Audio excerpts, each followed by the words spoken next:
आज जे काही तुम्हाला दोन शब्द सांगणार आहे ते तुम्ही शांततेने ऐकून घ्या की माहिती.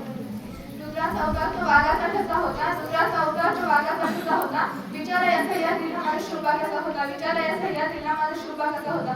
जाणता राजा तो रामायणात रामचा होता. जाणता राजा तो रामायणात रामचा होता.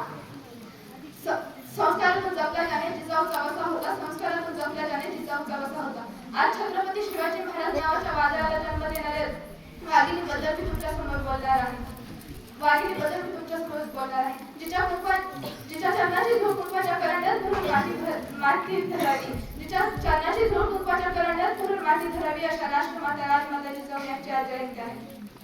आजचाच तो 12 जानेवारी 1598 चा दिवस जेव्हा बुलढाणा जिल्ह्यातील सिंदखेड राजा येथे लखुजीराव जाधव छत्रपती जिजाऊ जन्मल्या. आणि पुढे विदर्भातल्या जाधव जिल्हे मराठवाड्यातल्या भोसल्यांची सून झाली. आणि विदर्भातल्या जाधव जिल्हे मराठवाड्यातल्या भोसल्यांची सून झाली. राजमाता जिजाऊ म्हणजे केवळ शिवरायांच्या माता नव्हे. राजमाता जिजाऊ म्हणजे केवळ शिवरायांच्या माता नव्हे तर त्या होत्या शिवरायांच्या पहिल्या गुरु. त्या होत्या शिवरायांच्या पहिल्या सेनापती आणि त्या होत्या हिंदवी स्वराज्याच्या पहिल्या शिल्पकार. शिवरायांचा जन्म फक्त तलवारीने झाला नाही. शिवरायांचा जन्म फक्त तलवारीने झाला नाही. जन्म झाला तो जिजाऊच्या विचारातून. जन्म झाला तो जिजाऊच्या विचारातून. रामायण महाभारत सांगताना त्यांनी शुभांच्या मनात धर्म स्वराज्य आणि स्वाभिमानाची मशाल पेटवली. त्या म्हणायच्या शुभात डोकं वाकवायचं असेल तर फक्त देवासमोर, अन्यायासमोर कधीच नाही. त्या म्हणायच्या शुभात डोकं वाकवायचं असेल तर देवासमोर पण अन्यायासमोर कधीच नाही. आणि हाच विचार पुढे अवघ्या मुघलशाहीला हलवणारा ठरला.